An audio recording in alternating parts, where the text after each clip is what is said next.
pledge allegiance to the flag of the United States of America and to the republic for which it stands, one nation, under God, indivisible, with liberty and justice for all. I'd ask everyone to remain standing for several moments of silence. Madeline Bolio, the former Clinton High School math teacher, Matt Kavanaugh Sr., the father of CMS head custodian Matt Kavanaugh and grandmother of CHS custodian Matt Kavanaugh Jr. and Matt Kavanaugh Sr., Carl Petricka, the father of instructional assistant Maria Tambolio, and Shirley Beauregard, the grandmother of Amy Scavone, speech teacher.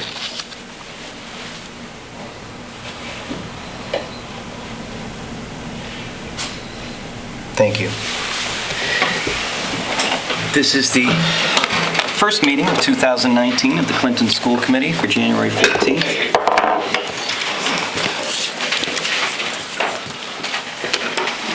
Can we have a motion to approve the bills? So moved, Mr. Chairman. And a second? Seconded. Motion being made and seconded. Is there any discussion? There being none, all those in favor? It's unanimous. Thank you. Can we have a motion to approve the minutes from the meeting of December 17th, 2018? So moved, Mr. Chairman. Thank you. A second? Second. Thank you. Thank you. A motion being made and seconded. Is there any discussion on the minutes from the meeting December 17th, 2018? I will just say before we approve the minutes, I want to apologize to anyone that was here prior to at that meeting. When we started the meeting, we weren't really sure as a committee that the microphones that we had were not broadcasting out. So if anyone didn't hear the first part of that meeting, on behalf of the committee, we apologize. There being no further discussion, can we vote to approve the minutes of December 17th? All those in favor? Thank you. Unanimous? Do we have a student representative tonight? Charles.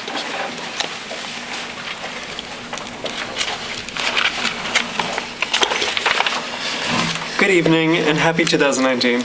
Indeed. The first robotics program is in full swing as the team has entered build season, the 6-week period in which teams across the world design and build their robots for competition.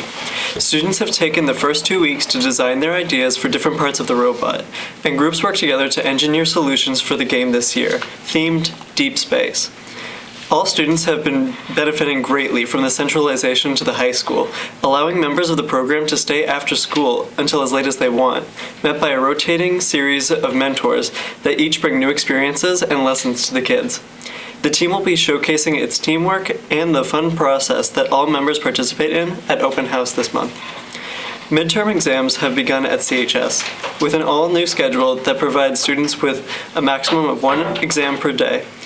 In hopes of raising both academic confidence and ability, the school has also been hosting a series of study nights, chaperoned by volunteer teachers from 6 o'clock to 8 o'clock to help students prepare for their upcoming exams. The last study night brought upwards of 20 students together for snacks and study, and we have high hopes for the next one on Tuesday, January 15th. This Friday, January 18th, the final day of midterm exams will be punctuated with a scheduled period before the end of the school day, in which students may select a room in the school that they would like to spend that time in. The best part? Each room, including the auditorium and the library, will hold a unique group activity, from karaoke to bingo to board games. After the conclusion of midterms and half-year course finals, Tuesday, January 22nd, will usher in the first day of second semester half-year courses. Clinton High School will be hosting our annual open house, available for parents and students of grades 5 through 12 to come informally tour the school on Wednesday, January 30th, starting at 6. Different classes, clubs, sports, and activities will be showcased all across the building into the night, showcasing all of what Clinton provides to its students. The annual all-school play has begun its tryouts and callbacks for our rendition of High School Musical. After-school practices will continue for our young actors and actresses in the next couple of months, ending with the performances on April 4th, 5th, and 6th. Thank you. Thank you, Charles. That's, just so I'm clear, that's also, the middle school's also doing High School Musical? Yes, the middle school will be as well. But they're separate productions? Separate, Okay. separate. Middle school's junior, high school musical junior. Junior, Okay. not High School Musical, it's High School Musical Junior. Got it. Okay. Anything from the PTA tonight?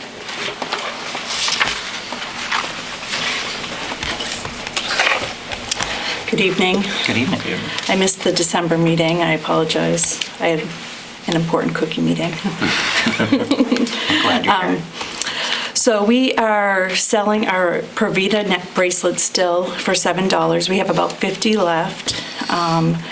Our 2018 gift card fundraiser held during the month of December went very well. We're still working on the numbers, but I wanted to thank Kate Moore for all her work and chairing the fundraiser. The gingerbread shop was held at the elementary school and the middle school during the month of December. It went very well.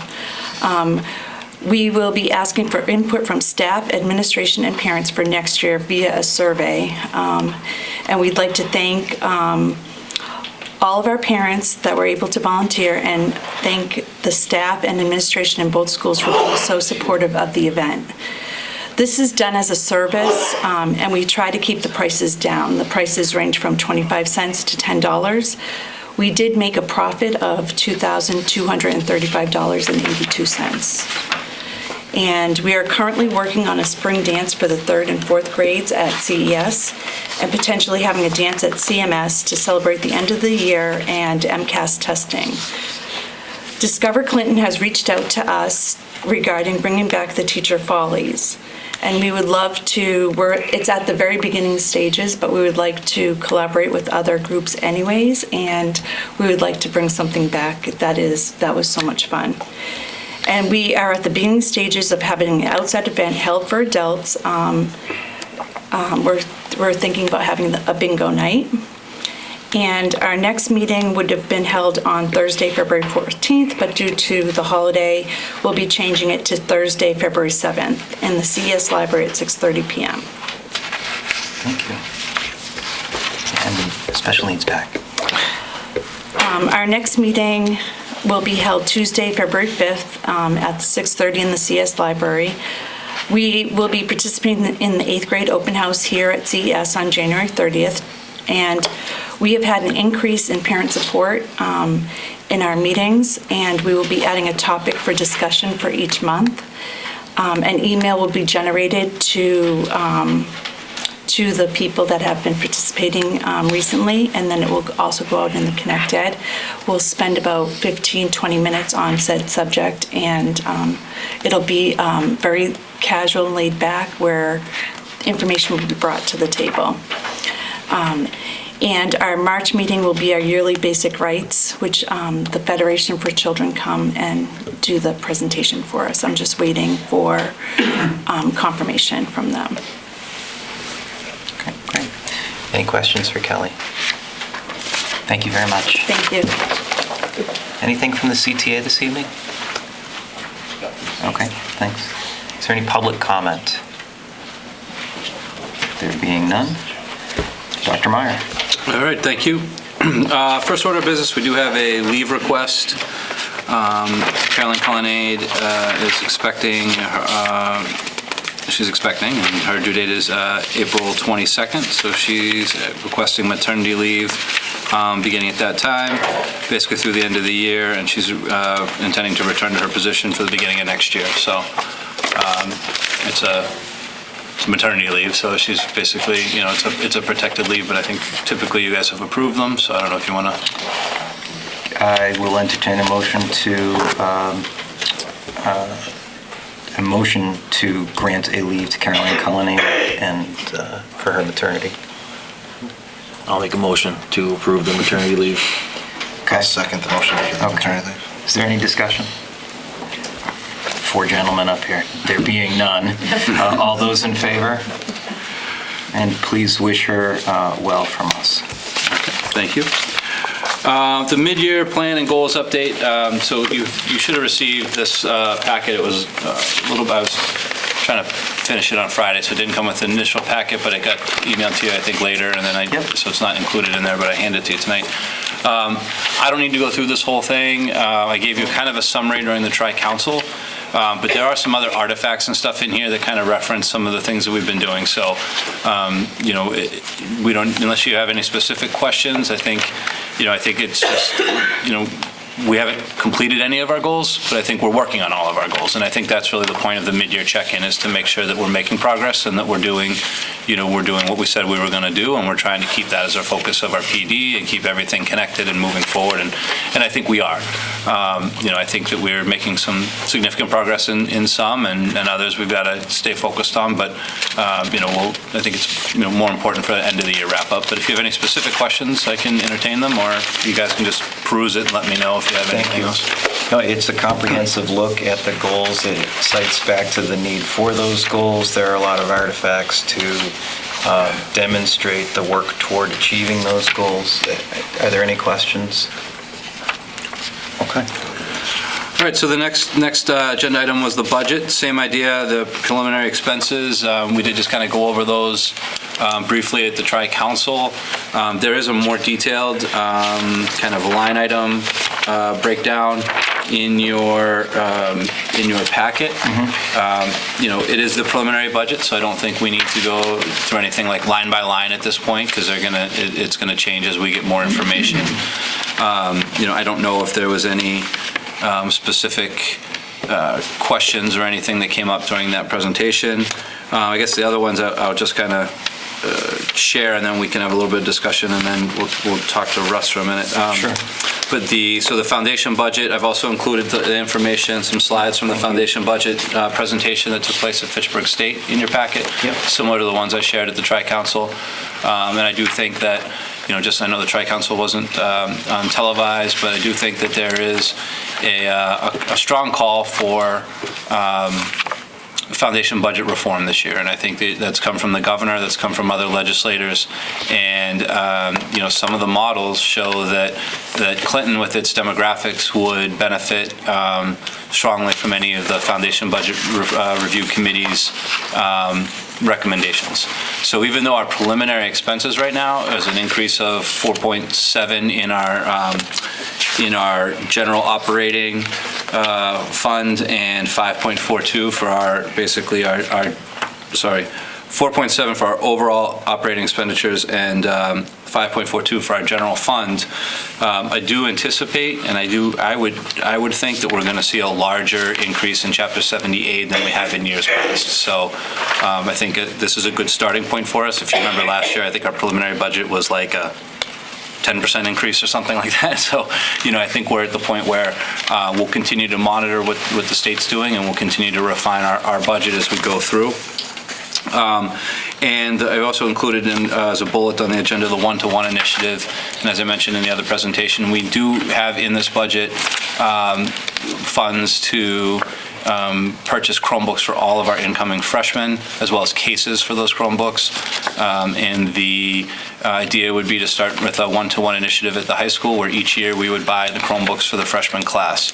That would allow us to implement a one-to-one initiative in kind of a sustainable way, where by phasing it in, we're basically building in a refresh cycle into our budget that we would be able to maintain. So those are kind of the snapshot of the budget. I don't know if you guys have any other specific questions for me at this time. I know I threw it all at you tonight, so I don't know if there's any major concerns. When you were at that conference, was there any concern from the other superintendents if they increased Chapter 70 money, and this would the general fund money that you receive from the cities and towns, would you lose some of that? Like the local contribution? Right. So if they gave you, let's say, for some of my math, they gave you $2 million more, would the cities and towns, they'd say, okay, well, you're getting an increase of $2 million, so we're going to take from the general money we normally give you, we're going to take $500,000 back. So the only thing would be when they set their foundation budget, right? They look at what they say it costs for the schools to run, right? And then they factor in that minimum contribution that the town has to give. And typically that minimum contribution the town has to give typically doesn't go down, right? Unless there's going to be some sort of major economic reason why that the Department of Revenue can show them.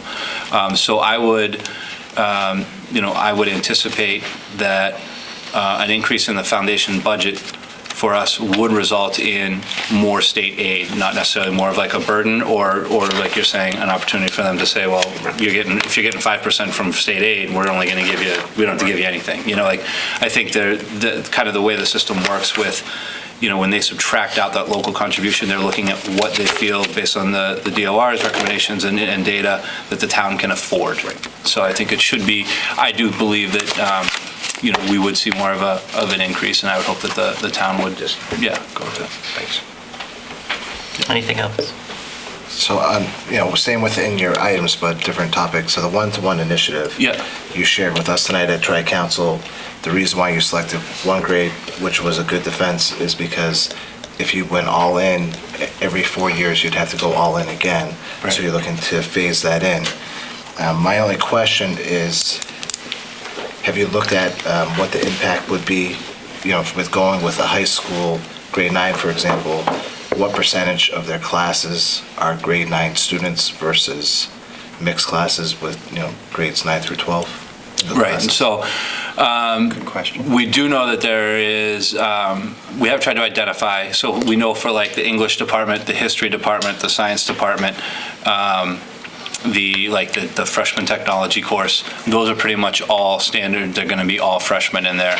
About the only real the department that you could end up having a little bit of mix is like the math department. You could, or what you more likely, our Algebra 1 courses would be able to know that they're pretty much all freshmen, but some of those students that start in geometry would be mixed. So, so we're looking into that to kind of make sure that we can consider that. But there are some existing Chromebooks here too, so I think that if we needed to, if you had a class that was mostly freshmen, we could probably get some of the other Chromebooks that exist, and you could kind of run a similar course. And I think that in any high school, that's going to be a situation that you just have to work around. Yeah.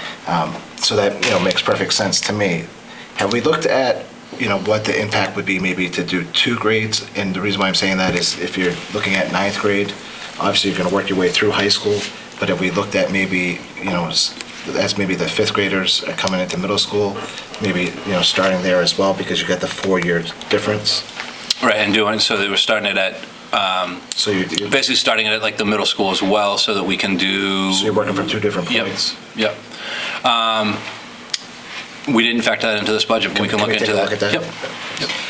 I guess I have a question along that line too, and I think I know the answer to it, but should we assume that the 8th graders coming into the high school transitioning in will have had enough formative experiences with the Chromebooks so that they and their teachers will be able to hit the ground running with them, using it as a device, as an integral tool in part of their learning process, and not having a learning curve in how to use the device. Yeah. I mean, the most Chromebooks in the entire district right now are in the middle school. Right. So I think our middle school students are getting exposed to how to use them. But I do think that, like anything, if we're doing a one-to-one initiative and we're going forward this into next year, that's going to have to be a topic of professional development at our high school level, is really working with the teachers and trying to make sure that we are, or at the middle school, wherever we're implementing it, to make sure that we're not using the Chromebooks just as fancy pen and paper. We're using it for what the powerful tools that you can use, the collaboration, the ability to create those types of things. And I'm sorry to go another top point on this topic, but have we also included or look into including into our expense the security that maybe we need to be doing as far as monitoring what our students are on? Yes, he included that that software in there. Yeah, he did. All right, great, thank you. Anything else? All right. So the last bullet under the budget, we had capital improvements, and then that rolls right into our next facilities update. So I'd like to see if invite Russ up. So as I mentioned in the Tri-Council budget presentation, that we don't have any capital improvement requests in the budget that you were given tonight. There is a handout in here after these slides. It's a few pages. It has, Russ, the Director of Facilities, has his recommendations for capital improvements, kind of broken out over the next 6 years or so, and he's highlighted some. So I already broke the news that the preliminary number I had from my slideshow was $1 million, but I've heard you already got it down. Yeah, we worked it down already, of course. Good afternoon or evening. Good afternoon. So we went through it, we revised these numbers a bit on these, and which projects were selected. I did some revisions today again, and I shaved off 150 off that number, so right now I'm sitting at 879, 270. And basically, these are projects that more of the high priority kind of things. There's still some life safety stuff. We've already dealt with most of the mechanical stuff in the district, and which is a good thing. So that's the big chunk of money. Now we can get to infrastructure. We start looking at the lots and the real building and the roof conditions and the needs at the middle school. Since we didn't get on the SOI, didn't get approved this year. The biggest number across everything, of course, is the roof of the middle school. So that's one of the ones I shaved down, and that was originally, I had it budgeted out about 575, and now I got it down to 4.25. And I'll see if we can shave it down a little more with some different products, but I don't think we're going to get much more savings out of it. And the problem is we have to do the roof. There's problems with the roof, it's leaking. So we got to put a 5 to 10 year fix on it based on the SOI process. So there's an amount of money we're going to have to spend on it, not knowing what the outcome of that building is going to be. And it's just the fact that it's 20 years old, the roof, and it's failing. Right. And I think everyone here recalls that the successful projects through MSBA are those that continue to reinvest in their existing buildings. Yeah, So yeah. it makes good sense regardless, because it has to be done, but also in terms of our commitment to the existing structures. Is that correct? Yeah, that's 100%. And I don't like saying we're going to have to spend nearly $500,000 on a roof of a building we may not have in 10 years, 5 to 10 years, but we have to do it. We have to protect the interior of that building. We're at that point right now. So anything on here right now, I think, is stuff I put on is, there's been some requests. There's some updates in offices at the high school and at the middle school. There's the roof. There's nothing floatsome out there about any of these requests, but I don't fully expect to get a full funding on this thing naturally, and we can pare it down a little more based on your input. Quick question. Yeah, go on ahead. the roof. Yep. So you're making adjustments as far as that roof because, we're trying to go for a new building. Right. We realize that we have to continue to protect, our existing investment. What life expectancy of the roof that you're going to be proposing to put on is it going to have? It depends what we go with. If we did a roll-on product, which is almost as expensive as a new roof, that's a 5 to 7 year. And if we did a strip and recoat with it or re-roof with a new membrane, we get a 20-year warranty out of the membrane. But that's only limited to the membrane because the existing conditions are what they are. We wouldn't be replacing insulation or anything like that. So what you're proposing of the 5 to 7 year plan is about the 500,000? It's 425, or what did I say? Yeah, so the 575 was for the full membrane. Full The membrane, 425 was with the new quote you got for just Yeah, the roll-on. that's what we priced up for, just doing, basically using that white paint that's on the roof now. It's an elastometric liquid applied thing. It's used a lot. It's not a long-term thing. You could extend its life by reapplying it if you had problem areas. But we would hope to be in another situation by then. Again, everything's a risk. So if you go with the 5 to 7, and then if we're still in that same position, 5 to 7, you look at applying that to extend. Right. Okay. In limited areas as needed. Yeah, to replace, so this would be to do like the entire roof. But Right.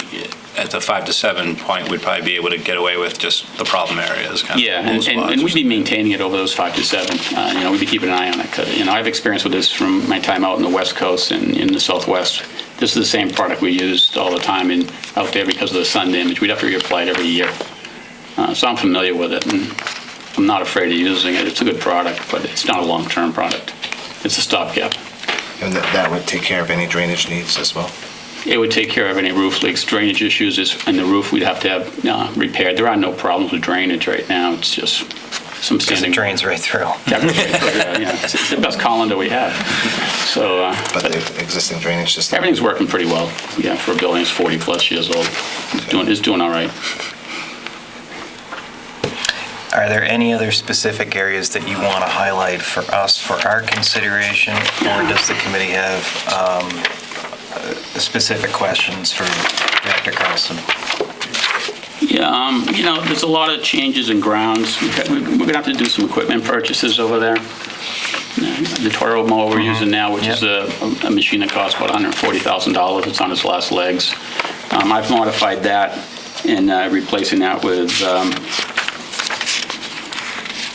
2 smaller tractors, but keeping the Toro. We'll just run that till it can't run anymore. And replace with 2 smaller tractors that will suffice for mowing, plowing, snow blowing, small acreage. You'll take its ball field, they have ball field attachments on them. So we'll take care of all our sports fields a lot better than we have been doing. That goes hand in hand with having an additional staffing, which Steve and I talked about already. It was presented tonight. Yeah. On the staffing Yeah. plans. So with these two pieces of equipment and 2 guys running them, we can get more done in less time. And plus, these 2 tractors, they price in about $20,000 less than the one Toro that only does one thing. So that's a good thing for us. It also has an attachment that will cut the side roads on the bankings that people have been complaining about, the overgrowth. So we want to do more full-scale landscaping in the school properties and the town properties. It hasn't been done. That's great. So if we go with that expansion, will there be different subcontracts that we've had to do a lot of years that we'll be able to eliminate? We're actually going to expand a couple of the grounds contracts this year to get us to a point we need to be, and then we'll reevaluate the staffing and what we have in-house at that point. Things like chemical applications and stuff, we'll always outsource. We really don't need that expertise in-house. But as we get more proficient at what we're doing, we have more staff, we'll be able to scale that back. Is that company that does the football field? The football field, yeah. He's a great asset. We'll keep him on as a consultant when we need him for questions and things like that, and, minor. But we don't have to have him do any of the labor. We don't have to do it. No, not after this year. This year, we're gonna increase his input a little bit more to give us a head start on the fields, because they're in pretty bad shape. And then we'll tail that back again. So when you say year, are we talking school year of 19? This coming school year, This yeah, spring. 19 and 20. So you think, and Going I misunderstand, going so into the next school year as well? we would be able to, you said scale back to, In 2019, 20 through 20, So we're it's- going to increase his use a Right. little bit to get us where we need to be. right. And that will help us train our new staff, help us train Casey, the new equipment, and then we can roll him out at the end of it. So you wouldn't need them at all, or? Just probably, For chemicals. we cut him back like 50, 60% by that point. That's cool. Yeah, so we'll keep him on the chemical side of it. The other thing I saw in here, and I know we talked about it in the past, was I see some paint contractors. I thought we were going to cut. Well, I use contracting numbers and then just so we see what it is. And we're not going to get all the painting done by the prisoners. Well, that's what they, I mean, I don't know how much they did last year. I thought they did. Yeah, they did a lot, but If they can, I mean, I'm just looking at the one here. I mean, if we can save even, 3/4 of that, have them, just I think all we pay for, please put, materials. and we feed them lunch, I think, is all, because I had them work for me for the town on Memorial Day, and all I had to do was feed them lunch and get them there, so. Yeah, I've used them in Spencer. Q had them out here. They did a great job out here in the suites. We're going to use them, but Just because when you look at that grand total, if that's going to save us, 50 it is, but grand. you have to know how much it costs and how much you're saving. So that's why we put them in here. Anything else? Russ, where are we at with prioritizing stored equipment? I know, like, when I went on the tour, but because you said that that's something actually like that the committee has to start putting a plan together for, working with Dr. Meyer. I know, just like some of the, like the storage space in the middle school that's supposed to be used for a lot of the lawn equipment and stuff. It's got a lot of desks and chairs and just equipment that might not ever get used again, or who knows, but somebody, like, I think we have to put a plan together this year to start reviewing that stuff, and if we gotta get rid of it, figure out a plan to get rid of it, because if that storage space is supposed to be for the lawnmower and for the equipment that's supposed to take care of the fields and stuff, then that's what it should be used for. We shouldn't be stuffing old desks and stuff in there. Right, there's a little hoarder mentality in every district. Sure. Over time, it just is what it is.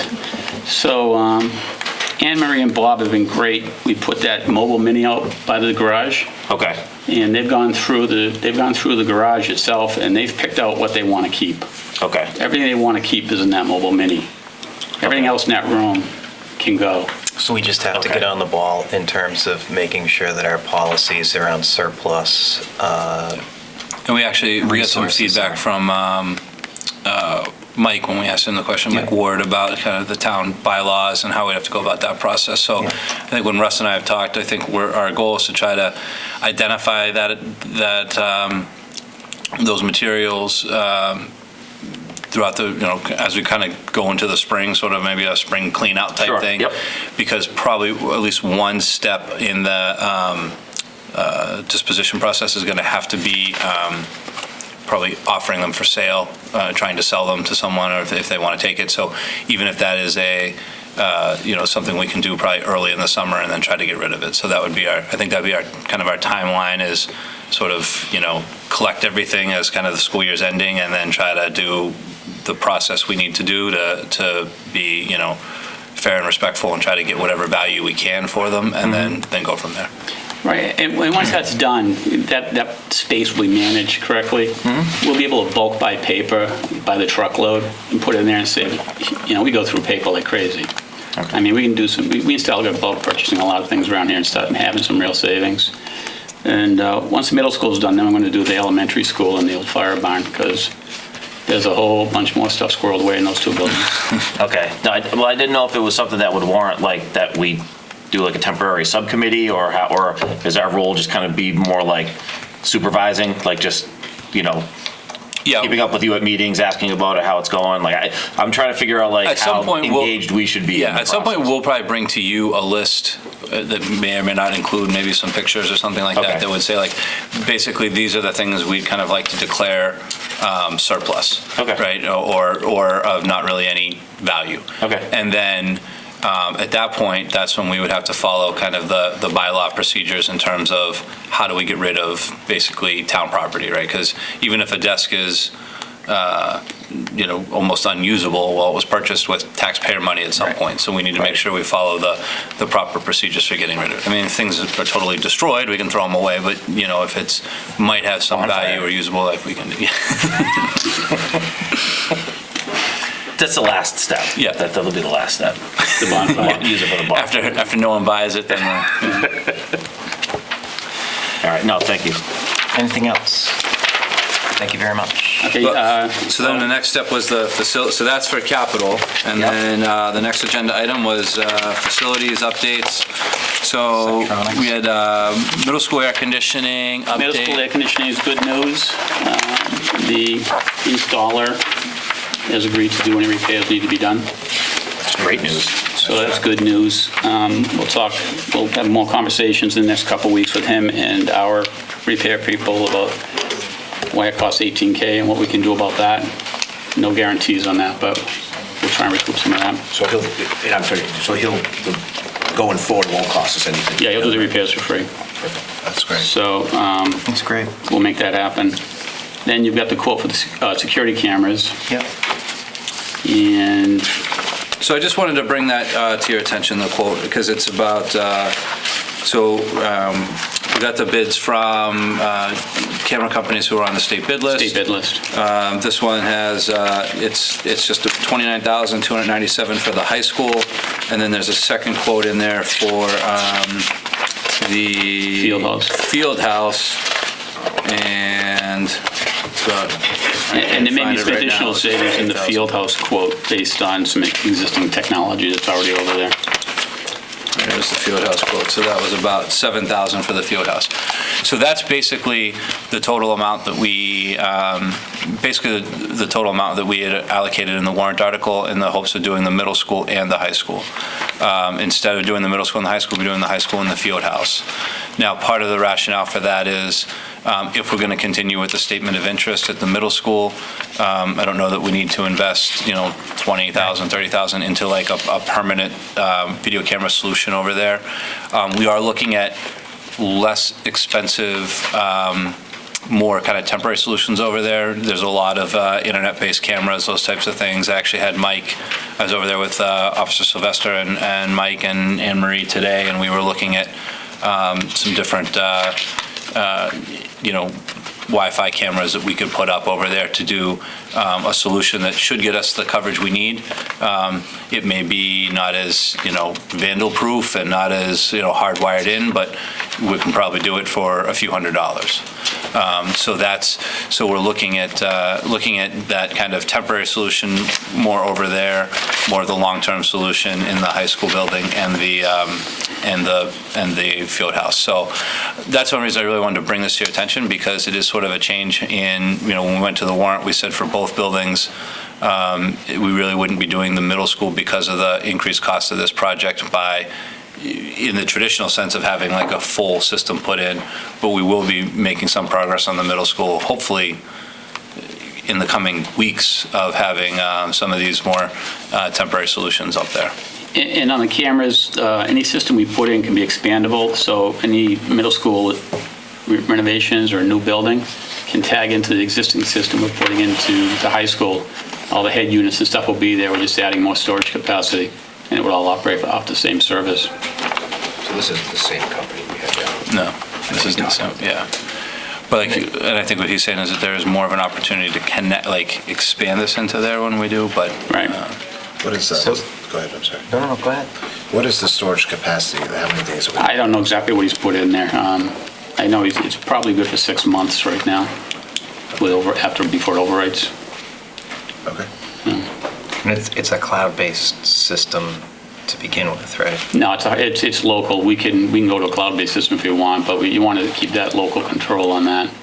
Yeah. And perhaps I misspoke, and I forgive my lack of tech fluency, but it's a system, I think, from our safety committee. It's a web-based meetings system. Okay, so that the police department. That's it. Okay. Yeah. So Right. So the it's a storage would be wider- local. It looks like there's a 12 terabyte storage system Yeah. in there.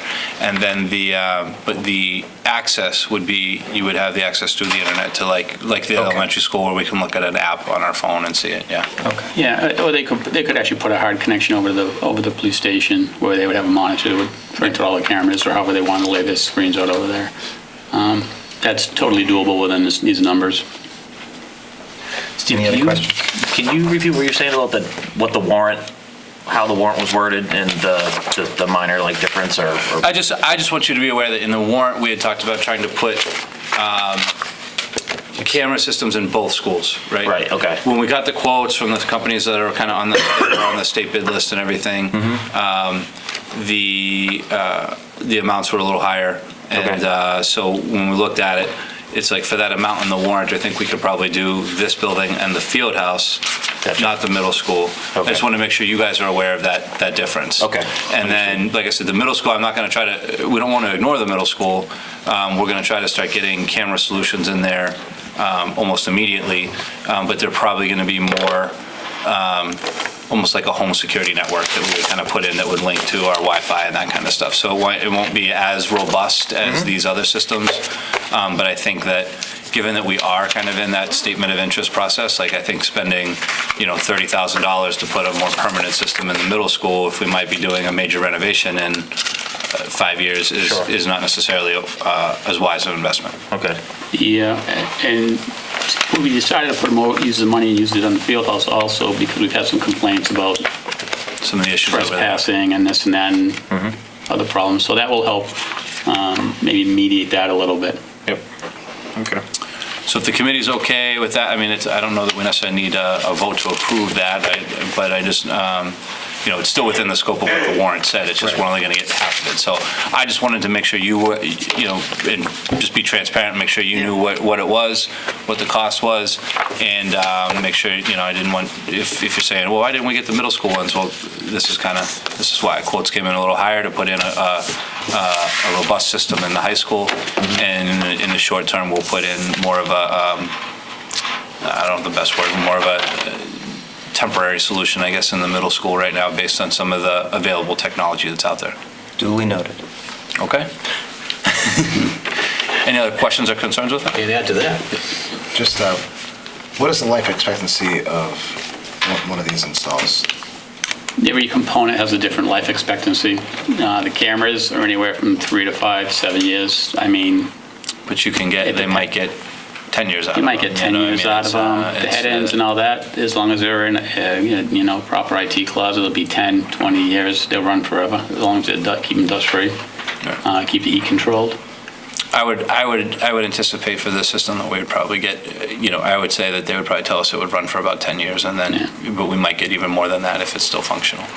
And you can replace componentry inside of it. It's a plug-and-play system, so You might have one camera here that fails or yeah, gets I beat up expect or probably a something. 3% camera failure on the first install, but that would be a warranty item. That wouldn't be a big deal, and we just keep track of it. Thank you. Anything else? Then Okay. fire bond. Do you go with that yet? No, last one, old fire station. So I guess just wanted to, just wanted you to know that we're not forgetting about that, or that report should be coming shortly. They actually called me today to say they were finalizing. I know they reached out to you a little bit. Yeah, we had some draft plans that I shared with Steve, and the progress looks promising. Great. And pretty some inventive stuff, and I think it'll be positive. It'll be a positive project, and get some buy-in on it. Yeah, so they actually called me today to just go over kind of, the stuff you and I had looked at, some of those preliminary sketches, just to see if there was anything that jumped off the page to me as something that was totally missing. And I said, I didn't notice anything totally missing or out of, they weren't totally off base. So they said they're wrapping up that report, so we should have that. We're supposed to be by the end of the month, so hopefully maybe if we have it, I can get it to you at the January 28th school committee meeting. If not, we'll focus on the one after that. Yeah, they had three options priced up, so we'll have some good information to go once we move forward. Anything else? Thank you very much. Thanks, guys. I'll talk to you soon. All right, under there's a draft, an FY20 draft calendar in here. This is a preliminary calendar. This is something that I haven't sent to anyone for, I've shared it with our administrative staff, but I haven't really got a lot of feedback yet. I kind of gave it to them for feedback. What we tried doing is this is a draft, right? We started just penciling in, like, where are the holidays? What would the first day of school look like? What might the last day of school look like? I think for the most part, most of this would be set except for the half days and that PD day. So I think we'll probably still continue to do a little bit of work on what we'd be looking at for those days, and try to get some feedback from the Teachers Association and the staff. But I just wanted to share it with you as a preliminary draft, and I don't know if anyone had any major thoughts or concerns on it at this point. Chris, I don't know if this is in there. Thank you. Any questions on the draft? The work so far by the calendar committee? Yeah, it's pretty straightforward, and it still comes back to, school starts the last Wednesday in August, and right now it would get out June 10th. Those probably are the first two questions people have, and that probably won't really change. Right now, it's just a matter of looking at the professional development stuff. So we'll try to refine that a little bit and get some more input from stakeholders. And if you look at it or have any other discussions later, feel free to let us know. All right, so we can review it, and then if there are any questions prior to our next meeting on 28th, and have them ready to go. All right, and then the last chunk here I had was just some updates on some other things that have been floating out there. The school lunch mailing, we did approve the policy. There's a copy of the letter in here. This letter, along with the policy and the free and reduced lunch forms, were mailed out to everyone who had a balance, was it $30 or $25? I think we did 25. 25. So everyone who had a balance over $25 received this letter. We received a couple phone calls, but we haven't had like an overwhelming vocal response. I'm going to meet with our food services department later this week just to kind of, so we can maybe start looking to see if we've had any, noticeable payments through the My School Bucks account. So we'll continue to monitor that, but I did give them, they said they had to respond to this within 30 days. I asked them to do it by February 8th. So we'll continue to monitor it, and I'll definitely get a report by February 8th, and then we'll follow up with those that we need to follow up with. Perfect. On that note, Yeah. I actually was talking to Ed about it. Just so you know, and I like what we're doing, is when I read the paper last weekend, there was another town around here that's in the same, in fact, their school committee meeting, they addressed it. I don't want to say the town, 'cause I'm probably wrong, but theirs was almost the amount you're saying. They were giving everybody for over $30, and some of the families were saying the same thing that ours were, that they just weren't aware of it. So Right. it is a kind of a common occurrence, I guess, now with everything being automated, and they were in the same kind of boat we're at, so. Yeah. Well, thank you And I don't for know, bringing that so I don't up. wanna No, say town, and I think it's the that- wrong town, I'm never at the end of it. No, and I think that, balancing it with an understanding that, financial situations change. So if a family is then eligible for assistance, the application is right there as well. And I think that, it's, I mean, I received one phone call from a parent who was, kind of upset about getting the letter because she felt that it was kind of, almost too threatening of a letter, and that she, her balance was fairly low, and they just didn't, like you said, they just kind of didn't realize it. And I just tried to explain, this is a policy. The point is just to communicate. It's not threatening, and if you take care of the balance, there's no issue, So we're trying to just work with people, and like you said, it's tough because you have that mix, right? You have the people that just don't know, and as soon as we alert them, like they'll just take care of it. And there's those that do know, and we need to either try to help them with their situation or figure something else out. Appreciate it. Alternative program update. So the alternative program, I'd say we're having some, mixed results. We've got a couple students who I think are doing pretty well. We've got a couple students who we still have some concerns. It's a small sample size, so I don't want to speak I don't want to publish too much or anything because I feel like, there's some confidentiality risks and stuff there. But one of the things we are waiting for, so when we had our tiered focus monitoring, there was a concern that they seem to be focused a lot on that alternative program about potentially what we might need to do, and maybe saying we might need to move it back up to the high school as part of an access type thing. We talked to some of our students about it, and not sure that that's going to be the best, that's going to be successful for them. But we actually just today received notice from our TFM that there were actually no findings. And so there was no findings for special education, and then even for the alternative program, he said there was no findings because the DESE is preparing an advisory for alternative programs. So I think at this point, we're probably going to continue as we are with being flexible in the individual situation. So if it makes more sense for a student to come up here for part of the day, we can do that. But continue as we are, and then when we get that advisory, Wait on direction. we'll follow the advisory as we look to move forward. I do think it has been helpful, though, for us to have a program where having that other option has been helpful, and I think that that's been something that is just another step to try to see if we can get a student to experience success. So. Central Mass Collaborative, I did talk to the superintendent at Worcester, and we got some more update on it. They voted to accept Oxford as their other member. They only wanted to go to 2 members this year. That's all they were before. So the Worcester, so I think part of what I've learned about Central Mass Collaborative is Central Mass Collaborative really is the Worcester Collaborative, but for Worcester to have a collaborative, they have to have at least one other district as their partner. It used to be Webster. Webster wanted to leave, so they needed a replacement district. They chose Oxford, and part of the rationale was Oxford actually doesn't send a lot of kids there, which meant they wouldn't have to give a large percent discount. So that was, the board is 2 people. So, I mean, yeah. So you might not have the answer to this question Yep. tonight, and I wouldn't be surprised if you don't. Yeah.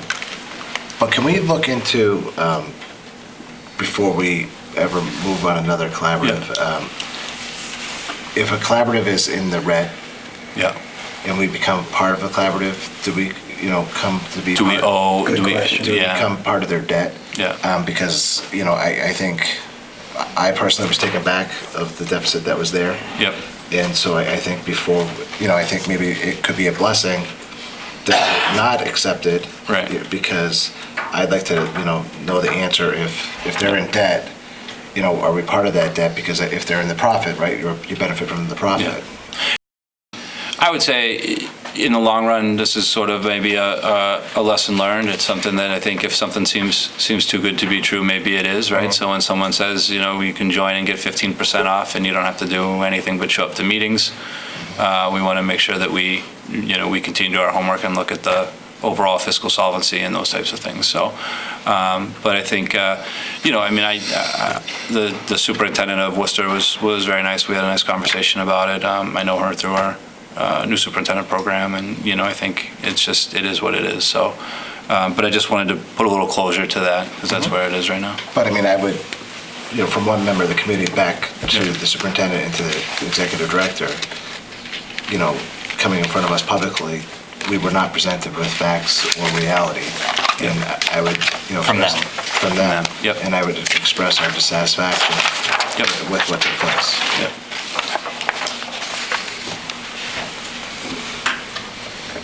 Are you directing the superintendent to express our dissatisfaction? I will communicate it. Yeah. Well, I can call. There's a Harvard Learning Study update in here. This was that preschool study that I brought to your attention last year. I don't think you need to necessarily approve it, but I don't like, entering into studies without you guys at least knowing there's a study. I did bring it to you. You said it was fine to do year 1. You're just asking to continue in year 2. So unless there's any objection, I'll just let her know that that's okay. Has there been any feedback from the teachers that? This isn't one where they're really even coming in to observe us necessarily. Okay. This is more like they're working with families and looking at some of the curriculum. This is the pre-K one, so it's a little bit, it's less obtrusive than the math one at the high school where they're doing the observations. And will we at some point get results or findings from our participation in this, or they'll just be public and we could access it at that point? Yeah, I'm sure she'll just publish the whole thing, and I don't think they do any individual breakdown by school or anything. I Sure. think that's part of the confidentiality of the Right. study. Yep. Okay. All right. I guess that's all I really had in my specific agendas there. All right. Even though we haven't met for some time, we did have the winter break in the middle of it, so I don't know if any of the subcommittees have met during the time. We did have a curriculum committee meeting last week. We just reviewed some of those changes, mostly the changes I reviewed in the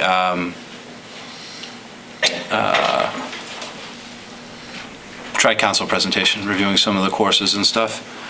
The safety committee, we did meet a couple weeks ago. I said the 7th, but I'm probably wrong. Yeah, I think that sounds right. Monday the 7th. Yeah. So we They must have called to remind you. we had a brief meeting to just review some of the ALA stuff, same type of stuff I talked about in the goals update. Yeah. So, I think I think the committees had met, and then I think marketing committee. I think you guys are invited to the school climate committee meeting coming up on the 23rd. Yes. So we could we'll probably touch base at that point. Yep. That sounds good. And I know we're trying to wait for the next, we're still waiting Yeah, on a cable committee. We're trying, yeah, I'm hoping that we could meet with the cable commission before our next marketing committee, but that's out of our hands, and if Right. so we might just have to meet before it. Okay. We'll see. Okay, anything under old business? There being nothing, anything under new business? You want to cover that? Well, I just want to say a couple things. One is that you did get a couple correspondence in your packet. One was from NEASC about the 5-year report. One was from the probation about the bands. presentation. Yeah, music presentation. And I think that's, go ahead. Yeah, that was it. I was just going to talk. Oh, I'm sorry, go ahead. You hadn't talked, I didn't mean to steal it. I just wanted to. No, just a thank you from probation for the Clinton Band performing up at the probation training facility, which I think is the Armory, right? Is it the Armory here? Yeah, the Armory, yeah, just before Christmas. So they did a Second great year in job. a row, Brett. Huh? Yeah. Nice. And the New England Association of Schools and Colleges, NEASC, wrote to Principal Hastings, just commenting on the continued progress and how pleased the committee was to learn of the school's progress, citing a number of the areas where Clinton High School had identified areas to continue to improve. So didn't know if you wanted to comment specifically on any of that work I'm glad that's you brought that up. being done, but So it was a nice letter, 6 or 7 bullets there on areas of. at least, yeah. And the whole staff worked very hard on that. Mrs. Cash and Mr. Cermak co-chaired that 2-year report, the update, and just now it's off to wait until the 5-year report. They never go away, they're always there. So it was a very good, it was a very nice letter, very good response. And we appreciate the way that Clinton High School continues to embrace this process as a learning opportunity, and some of the things that they focus on are, looking at and implementing instructional practices that meet the individual needs of students through differentiation and alternative strategies, and improved communication and 21st century learning. Some of the things that the superintendent continues to bring up for us and continues to want to support through the budget process. So please extend our thanks and congratulations to everyone involved in keeping the needle moving forward. So, anything else under new business? Can we have a motion to adjourn? I'll make a motion to adjourn. So moved. Good night, everyone. Thank you.